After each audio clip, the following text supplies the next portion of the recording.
लो जी दोस्तों, बेलियां ਲਈ एक बहुत ही प्यारी पंजाबी मज़ाहिया नज़म लैके हाज़र होया। नज़म का सरनामा है शहरी बाबू। तुहाडी खिदमत विच पेश करते हैं।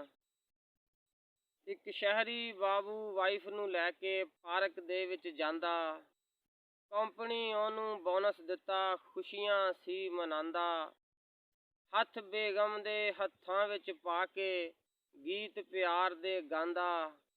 शाहरुख वांगों करे अदावां, कदी देसी भंगड़े पाउंदा। खुशियां वाली रुत सी जेड़ी वावा उस मनाई। मुक्या वेला खुशियां वाला, एक नवी मुसीबत आई। बच्चा एक आके उथे कर गया ढेर शैतानी। गल वाला बंब सट के उथे बन गया दुश्मन जानी। ਕਹਿੰਦਾ अंकल कल सी तेरे नाल जो आंटी ਉਹ ਸੀ ਬਹੁਤੀ ਸੋਹਣੀ। ਆ ਕੀ ਚੱਕ ਲਿਆਇਆ ਅੱਜ ਤੂੰ ਜਿਵੇਂ ਝੜੇਲ ਡਰਾਉਣੀ। ਗੱਲ ਜੂ ਉਸ ਸ਼ੈਤਾਨ ਨੇ ਜਦ ਉੱਥੇ ਇਹੋ ਆਖੀ। ਸੁਣ ਕੇ ਬੇਗਮ ਤੈਸ਼ 'ਚ ਆ ਗਈ, ਬਣ ਗਈ ਵੱਡਾ ਹਾਥੀ। ਗੱਲ ਸੁਣ ਬਾਊ ਵੀ ਕੰਬਿਆ ਤੇ ਉੱਡ ਗਏ ਉਹਦੇ ਹੋਸ਼।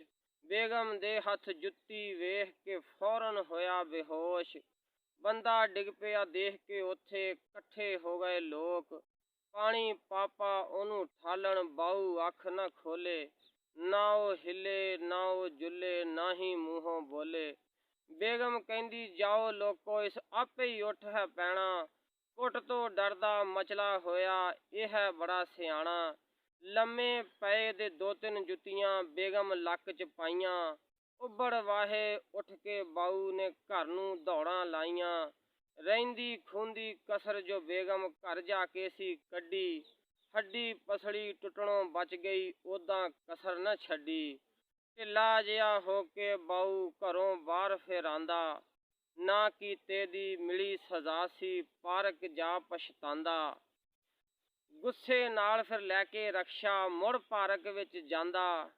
ਕਿੱਥੇ ਉਹ ਸ਼ੈਤਾਨ ਹੈ ਬੱਚਾ ਜਾ ਕੇ ਰੌਲਾ ਪਾਂਦਾ। ਲੱਭ ਜਾਵੇ ਇੱਕ ਵਾਰ ਜੇ ਮੈਨੂੰ, ਚੰਗਾ ਉਹਨੂੰ ਕੁੱਟਾਂ। ਫੜ ਵਾਲਾਂ ਤੋਂ ਦੋ ਤਿੰਨ ਲਾਵਾਂ, ਨਾਲੇ ਉਹਨੂੰ ਪੁੱਛਾਂ। ਉਹ 5 ਸਾਲਾਂ ਵਿੱਚ ਪਹਿਲੀ ਵਾਰੀ ਅੱਜ ਮੈਂ ਪਾਰਕ ਵੜਿਆ। ਕਿਹੜੀ ਉਹਦੀ ਮਾਂ ਸੀ ਲੱਗਦੀ ਜਿਹਦ ਨਾਲ ਮੈਨੂੰ ਫੜਿਆ। ਐਵੇਂ ਮੈਨੂੰ ਜ਼ਲੀਲ ਕਰਾਇਆ, ਖੁਸ਼ੀਆਂ ਚੁੱਲ੍ਹੇ ਪਾਈਆਂ। ਕਿਹਨੂੰ ਦੱਸਾਂ ਕੀ ਦੱਸਾਂ ਮੈਂ, ਕਿਹਨੂੰ ਦੱਸਾਂ ਕੀ ਦੱਸਾਂ ਮੈਂ, ਫਿਰਦਾ ਵਾਂਗ ਸ਼ਦਾਈਆਂ। ਸਿੱਖੋ ਸਬਕ ਇਸ ਕਿੱਸੇ ਤੋਂ ਤੁਸੀਂ ਵੀ ਭੈਣੋ ਭਾਈਓ। ਪਿੱਛੇ ਕਿਸੇ ਸ਼ੈਤਾਨ ਦੇ ਲੱਗ ਕੇ ਐਵੇਂ ਨਾ ਹੱਡ ਕਟਾਈਓ, ਉਹ ਐਵੇਂ ਨਾ ਹੱਡ ਕਟਾਈਓ।